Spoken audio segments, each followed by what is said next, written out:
Alexandre, tu voulais ajouter quelque chose? Ben, je voulais amener peut-être la nuance que même si le prof parle tout le cours, dans la classe, les élèves vont s'emmerder aussi, là. Tu sais, il y en a plein des élèves qui Ouais. sont pas plus... c'est pas le fait d'être nécessairement à distance, c'est juste que là, effectivement, si tu veux C'est t'emmerdes trop, vrai, tu peux jouer à Fortnite, là. c'est vrai. Mais ça me fait penser justement au test qu'on faisait parce que avec mes collègues, on faisait de l'école à distance. Puis là, on voulait tester des trucs. Puis on a essayé de dire, on a enseigné à deux profs là, pour tester. Puis on éteint nos caméras. Tu sais, le prof, on se présente pas, on se présente sans caméra, dans le fond, au cours, sans en parler aux élèves, voir combien de temps ça va prendre avant qu'ils adressent la question puis qu'ils nous fassent remarquer. Puis finalement, tu sais, c'est ça, des collègues ils disaient, ah, ça va prendre une seconde, 3 minutes, nanana. De tout le cours, ils l'ont jamais dit. Puis nous, on n'a jamais demandé qu'ils ouvrent leur caméra, tu sais. Ah oui. Puis c'est de loin le cours où on avait la plus grande. Moi, ça m'a vraiment comme déstabilisé parce qu'il y avait full interaction. Il était vraiment dedans, on se posait des questions. Évidemment, c'est ça. Si tu pars ton PowerPoint, tu commences à raconter tes affaires, c'est clair qu'ils vont aller faire d'autres choses. Puis pourquoi je serais là et il s'arrange tout seul, le prof, là, tu sais. Mais s'il y a un échange qui est là, il faut être attentif avec l'élève, une réflexion. Puis il y a plein d'élèves qui prenaient jamais la parole parce Mm. que justement, de se mettre sur la façade avec la caméra, des choses comme ça, que là, juste à l'audio, finalement, c'est comme une conversation quasiment Ah ouais, téléphonique. Puis c'est c'est vrai. fou ce qu'on a réussi à faire comme apprentissage. Moi, ça m'a vraiment floué de dire, hey, Ouais. on est allé tellement loin. Puis après ça, on a vu aussi d'autres trucs popper sur le fait que tu sais, en classe, tu regardes souvent en direction de l'enseignante, l'enseignant. Tu te laisses un peu distraire des fois par les gens autour, mais dans un team, quand tu vois tous les élèves chez eux, là, il y a ceux qui ont un déficit d'attention, là, Ça ils ont plus le goût de checker ce qui se passe chez les autres, puis, ou sont gênés qu'on les voit comme ça. Fait que, tu c'est sais, vrai, moi, c'est vrai. je suis vraiment pas comme ça prend la caméra.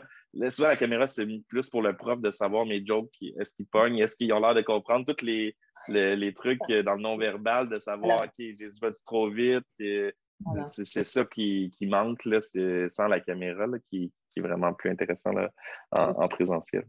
Et c'est pour ça que j'imagine, c'est pour ça que pour revenir à ce que je sentais en termes de pédagogie, c'est que pour, comme tu dis, avoir un cours aussi interactif que ça, où on n'a à la limite pas besoin de se voir entre prof et élève, et où le prof voit tout simplement si, par exemple, s'il met un Kahoot ou autre chose en ligne, s'il voit que les élèves interagissent, ça demande vraiment de repenser de façon fondamentale sa façon d'enseigner quand même, non? Enfin, Oui, mais tu sais, ça fait quand même une couple d'années que les profs ils ont entamé. Je vais parler pour le Québec. Mettons, là, c'est peut-être une impression. On dirait que quand je suis en Europe, ça a l'air plus traditionnel un peu. oui, Là, oui. plus, ça ressemblait à quand nous, on était à l'école.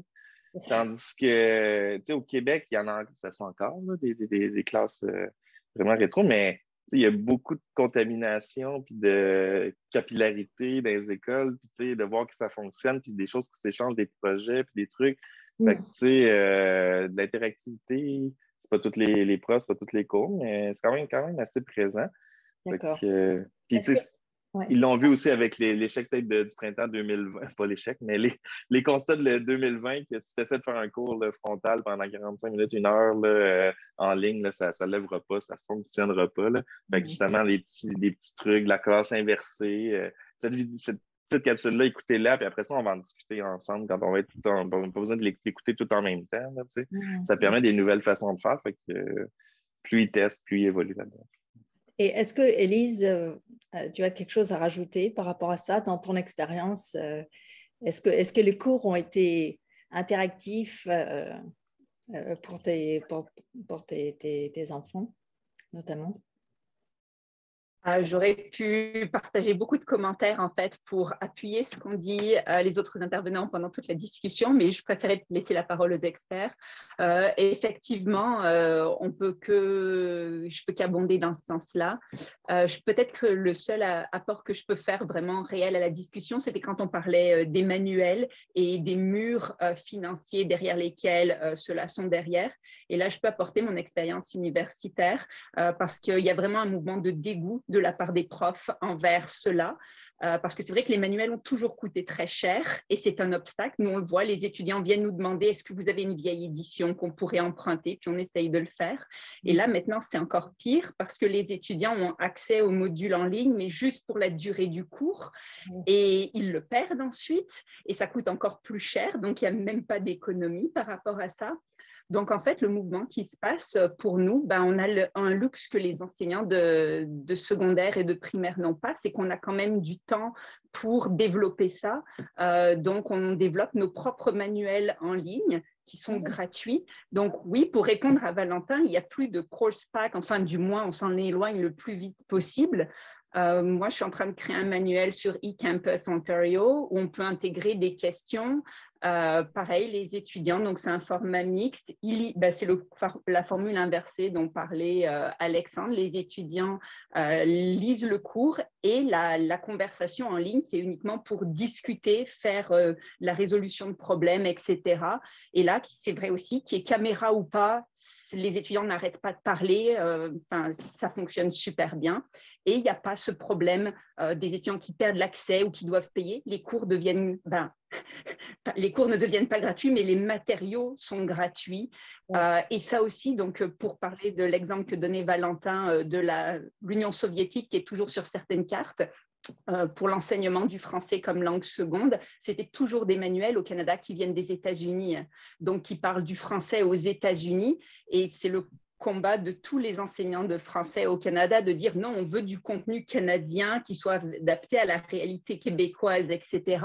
Donc, ça ne fonctionnait déjà pas au départ. Donc, la poussée a été très facile à vendre. Oui, on préfère faire nous-mêmes nos propres exercices adaptés à la réalité locale.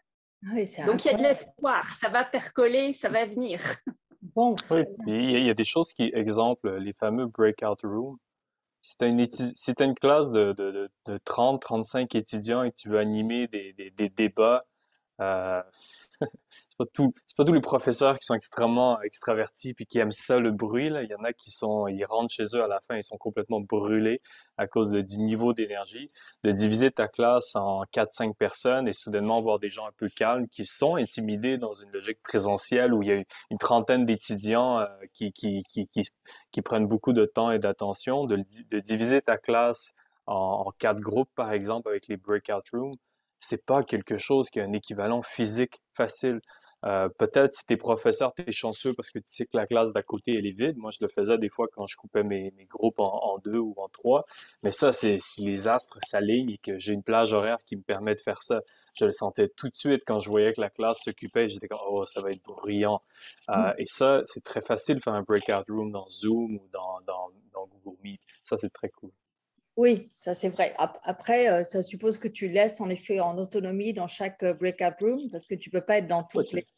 Tu te promènes, tu surveilles. Tu te promènes, ben oui, pour vrai, ça dépend des élèves, là, j'imagine, mais tu sais, ça se passe vraiment bien. Là. Surtout s'ils ils ont une tâche, c'est explicite ce qu'ils ont à faire. C'est sûr, si tu les laisses aller, le cours, Oui.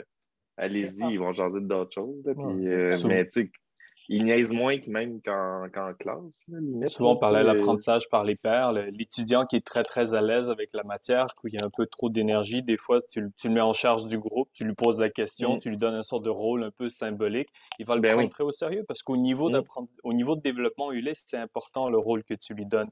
Puis là, tu fais le tour, tu regardes comment ça se passe.